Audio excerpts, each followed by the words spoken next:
All right. Hey, everybody. Welcome back to the Soulganize Your Life podcast. The outer circumstances of our lives are always stimulating our inner experience in two very distinct ways. One is through the separate psychological ego, and the other is through our divine soul connection to all that is. Why do I think it's important to know the difference? Well, that's the point of the podcast. And I invite guests on that I think will be invaluable to this discussion because they help us relate to this inner conflict that we have inside of us and then gives us ideas on how to integrate these two perspectives into one full human experience.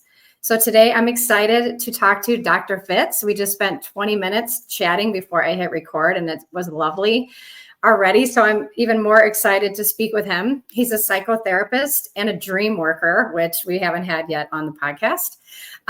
He is counseling with compassion and wisdom for many, many years, I'm guessing. And he's had some of the highlights are writing a book called The Geography of the Soul, which I have a master's in geography. I didn't tell you that. So I love that word.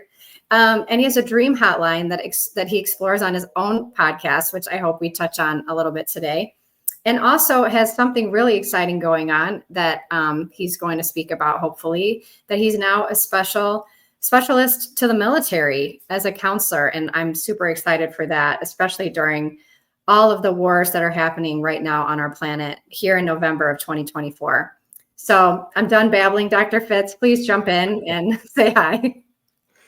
Well, I'm really excited to be here, Wynn, and to be contacted by you to do this is just a wonderful gift and an opportunity. So my hope is that in our conversation, we'll be able to talk about some of my work in military world, as well as what I call the dream world, and also in other normal human endeavors.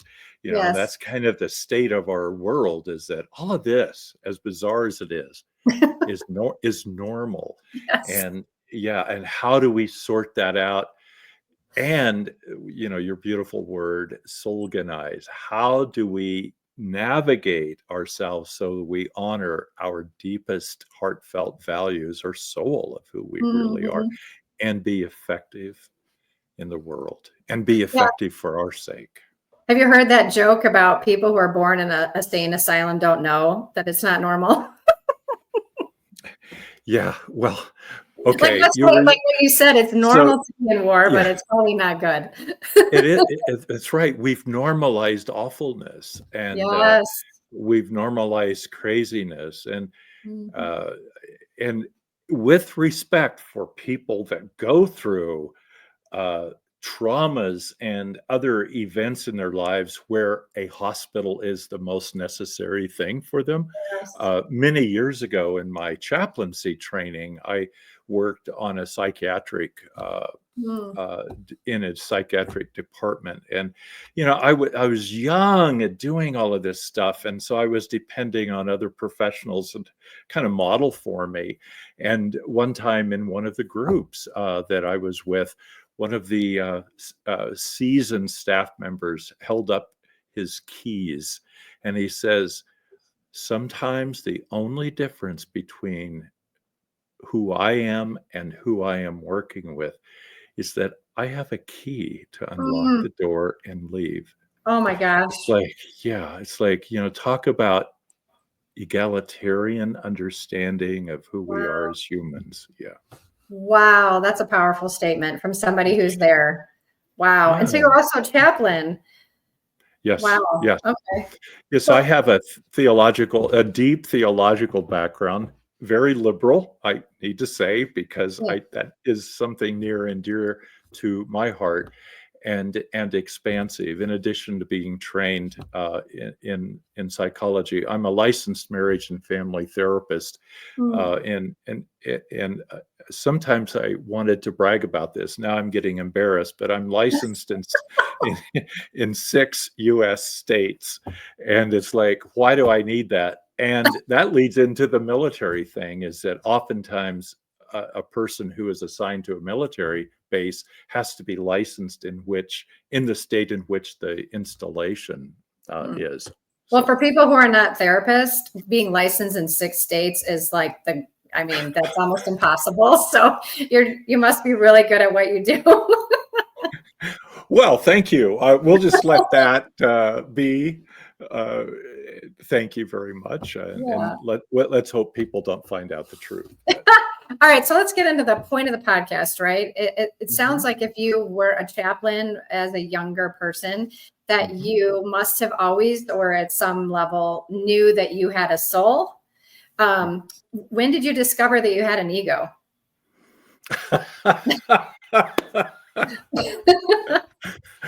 Oh, she asks hard questions. Well, I'm sure you learned about it, but you Well, know, sure, in my training. yes. Yeah, so yeah, I don't know how to answer that with a specific time frame. Mhm. Uh, so when I look at what ego is, uh, part of as I kind of process and think out loud with you when those comfortable moments that I tend to have a lot in my daily life and as a young person and as this sort of elder who's getting more elder. Uh, so I look at those times when I have these voices in my head that are kind of judging me, that are critical, that sometimes have a sense of that I want to look like the rest of the world, act like the rest of the world, Yes. be as successful as the rest of the world in big and little ways, and so I've always struggled with that stuff, all these voices in my head, Yes.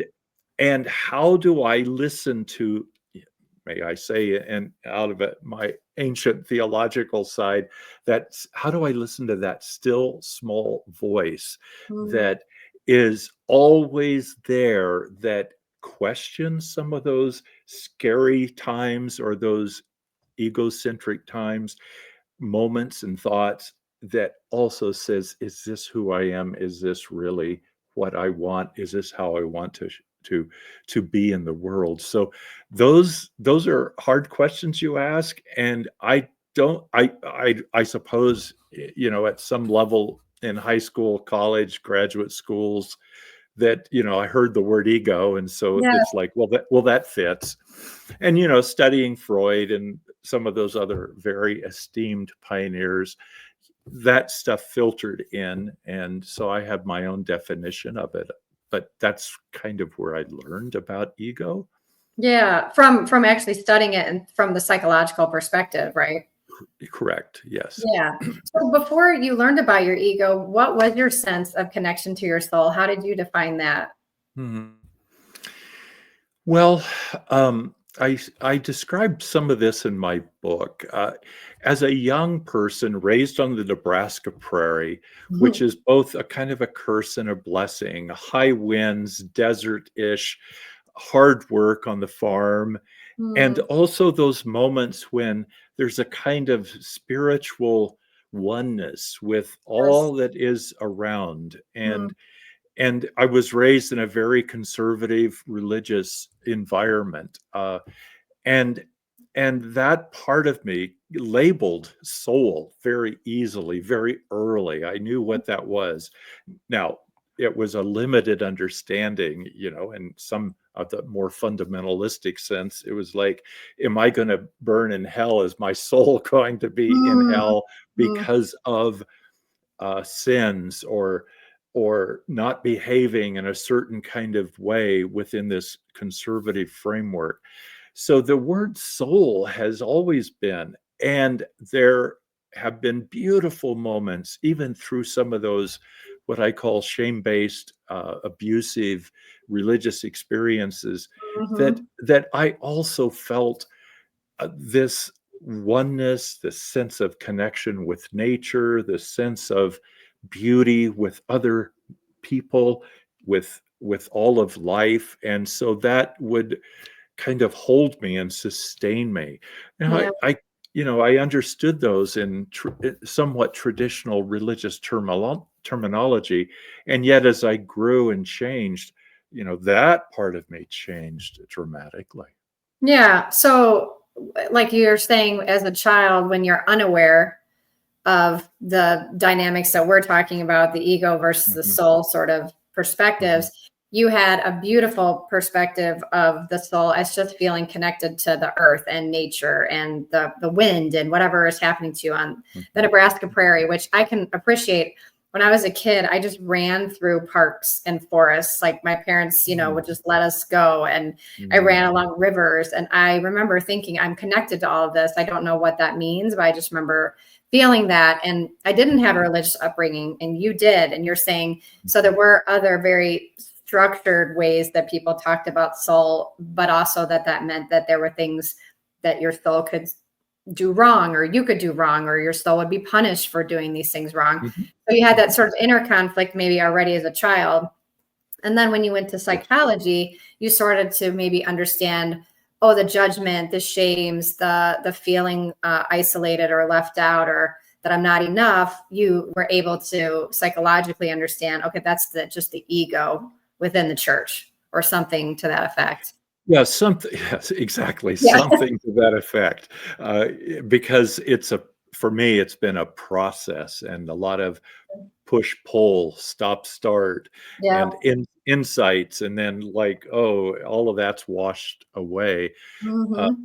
but like in my college, I studied in social work and religious studies, and I moved into seminary, and I there was more of a sophistication about understanding soul, and less of the harsh, demanding, condemning versions of what a person is supposed to live by. So that matured, and then I pastored in a southern state for a while, and talk about conflicts of soul and ego, and trying to be true to myself and also be the conservative congregation. The clashes, at least internally, were huge, and oftentimes kind of a emotional train wreck inside myself. And that's when also I began to study chaplaincy at a local hospital. And that kind of chaplaincy is a very rigorous, introspective, Mm. supervised kind of uh, process, where we were coached and not allowed to impose religious ideology on patients, Oh, wow. to train ourselves to be with, not to teach or try to educate or coerce, but a way to lovingly be with someone in a state of crisis and Wow. let them set the agenda. And then we would go back to we would call them interpersonal relationship groups, where we would share these stories, and how we would have to look not at the patient as much as, what is that bringing up inside of me, and Wow. how am I being a healing presence for the patient, and what are my conflicts about all of this, and Mhm. if I want to evangelize somebody, it's like, that's a no-no, and where is that coming from, Royce, or to the other chaplain trainees?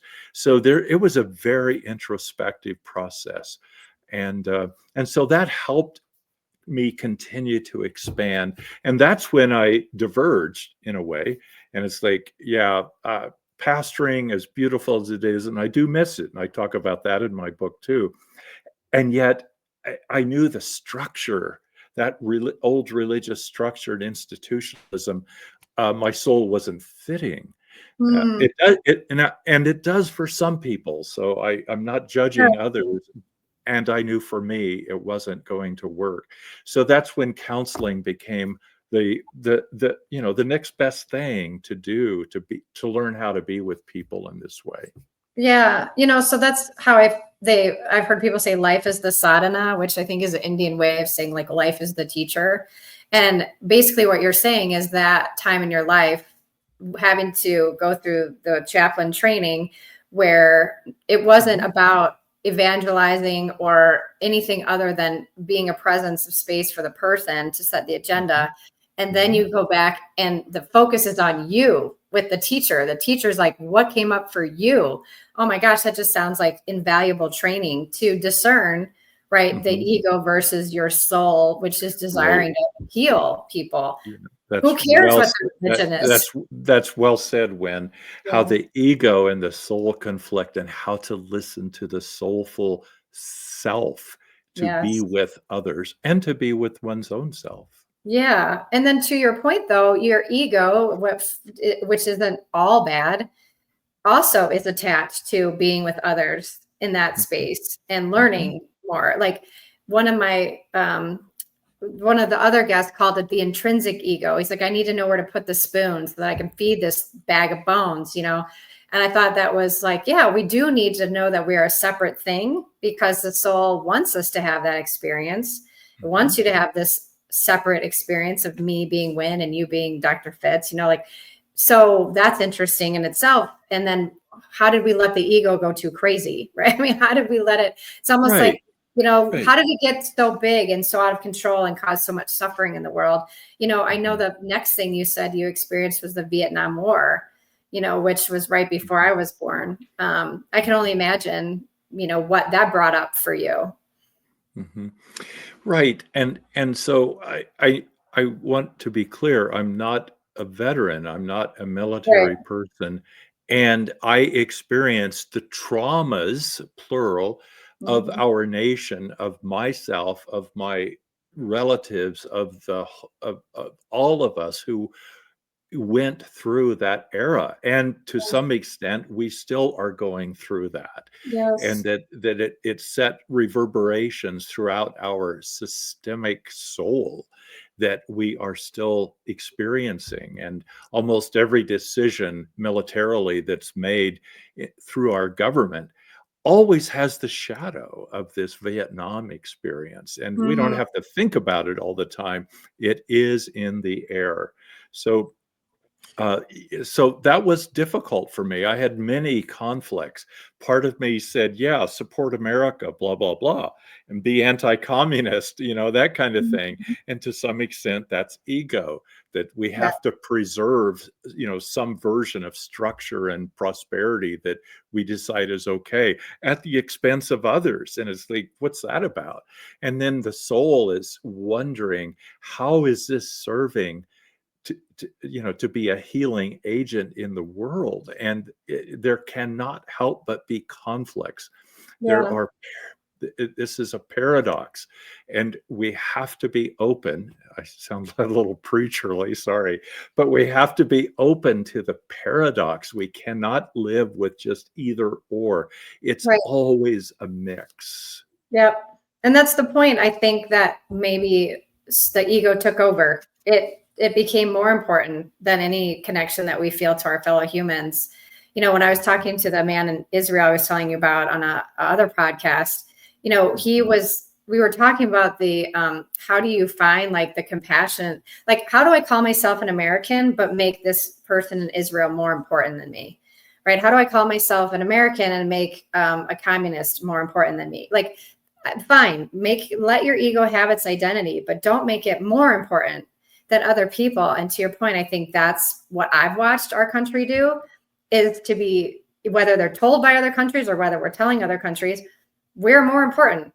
We should lead you through something. And it's mhm, I just can't believe how many wars that are happening right now, or that we're a part of, or mhm, that we're, mhm, why are we apart? You know, it just, you know, sends me down this rabbit hole. And I mhm, wonder, you know, if you mind talking a little bit about how you want to help us heal from this. mhm. This brings up, as I'm listening to you, when this brings up this, some of my background is being trained in Bohemian family systems, Mm, and as I understand Bowen, that the base stuff of who we are is anxiety. It's all about survival. I don't mhm. care how well we dress it up and make it Yeah. pretty, like I want to be a billionaire, and or I want to be the most handsome person on the block. It's all about anxiety. And it's necessary for us to become aware that that is a basic instinct in us. Yes. And so that feeds into ego. And Mm-hmm. ego, as you pointed out with uh, someone who said that we need to find where the spoons are so we can Yeah. take care of our daily needs. And that sounds very Buddhist to Yeah. me. I don't know if they are, but that's where it taps in me. And it's like, yeah, how my survival, how can I notice that, yeah, I want to survive and I have Mhm. anxiety, and how do I manage this in a Yes. way that truly is healthfully self-caring and also has lots of room for compassion and service to others? And that brings up my existentialist side, which is a Mhm. lot of my love for Viktor Frankl, who's kind of a spiritual father to me with Yep. his book Man's Search for Meaning, and how that, his beautiful way of suffering inside of a concentration camp Yep. and being there, not to deny the suffering, not to deny the conflicts, but to be present and to realize the only thing I can really do is to respond out of my authenticity to what's happening around. And it's like I can't get better than that. It's like I get goosebump as I think and share with that.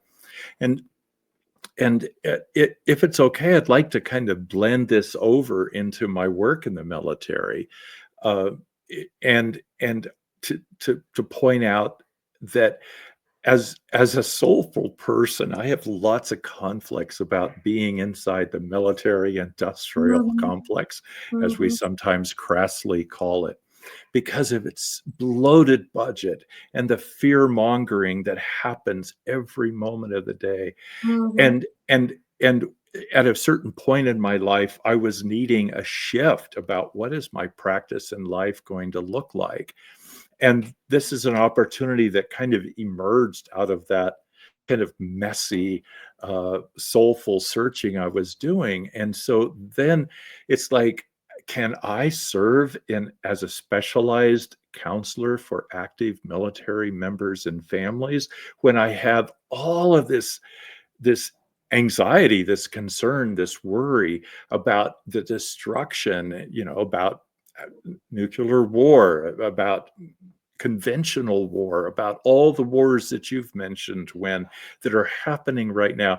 What does that mean for me as a soulful person to say, Mhm. okay, I'm going to try to drop myself into this, and how can I live and move and have my being be authentic and follow the rules of Mhm. their ego world and be present and be, I hope, a molecule of compassion and healing, and perhaps question marks for these ones who are there? And how can I allow myself to be changed also by my encounter with these very beautiful people that Yeah. I meet in the military?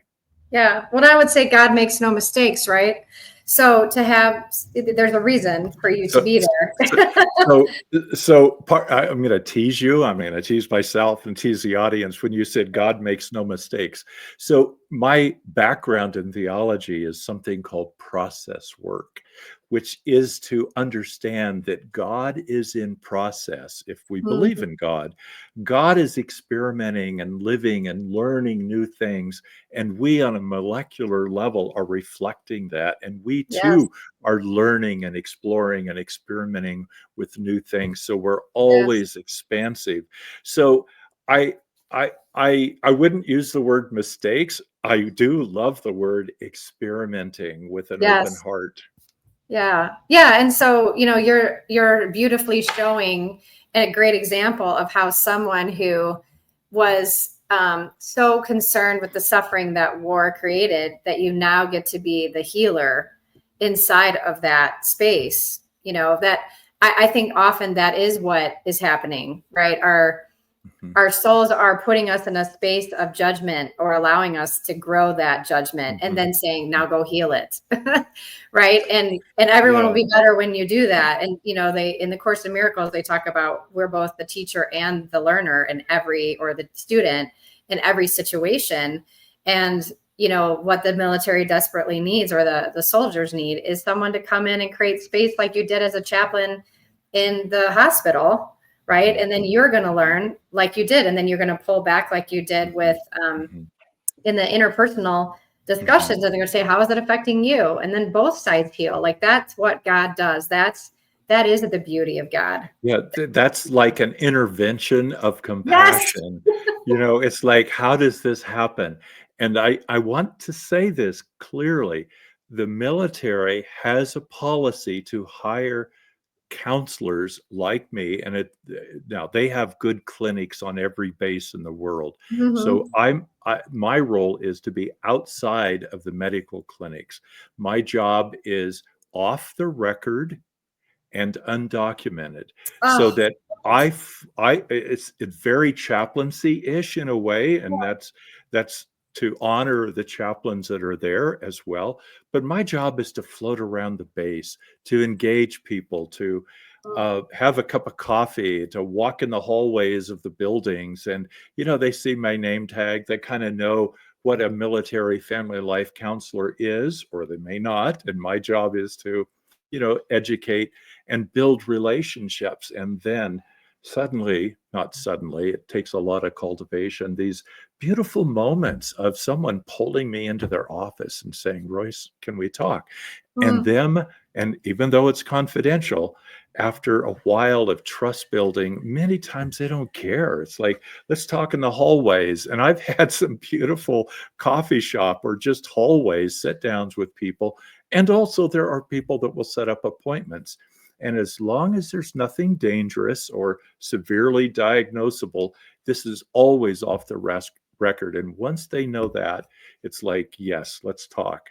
Okay, now this is where I need to give a compliment to the Department of Defense. As much as I fight some of that ego stuff, somebody inside about 25 years ago had this vision that these military members and families needed to have this kind of off the record, because in the military, as it is in life, if it's on the record, it's like, okay, that could affect my career. And as long as it's not dangerous or severely diagnosable, then it's like, why not have a place for people to talk off the record with a trained therapist? Well, can I tell you, this is one of those things I'm hearing that actually gives me hope for humanity. Like, to know, like you just said, you're off the record. Nobody knows about you in the civilian world, right? And you're there, like that kind of stuff that we don't know about, like that stuff gives me hope. It's like, yeah, it's not just this machine that's rolling over everything. It is caring about people in a way, and they're being quiet about it. And they bring in someone like you who is so gifted and seasoned and has so much background that you've just shared. It's just, I'm so excited. Like, this has literally notched up my hope in humanity. So, I know we only have a couple minutes left. How can people find you? I know, even though you may be busy for a while and, not reachable, but like, if they want to listen to your podcast. I will be busy and I'm reachable. So let's have that paradox right there. Okay, yeah. So, you can see my name on the screen, and just go to roycefitz.com and you'll see more than you'll ever want to know about who I am. And yes, correct. With two T's. Yeah. Okay. And then they can figure out anything about you. I know you're also on LinkedIn, because that's how we connected. Yeah. I'm Instagram, LinkedIn, a little bit on TikTok. Don't tell the government that. and Facebook. Yeah.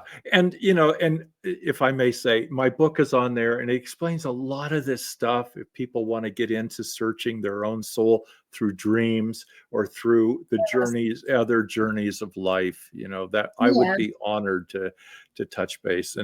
And when I'm honored that you reached out to me, found me somehow on LinkedIn, and it's like, it wasn't the police blotter you found me on. You found me on LinkedIn. So, well, like I said, God doesn't make mistakes. But I hope you come back again.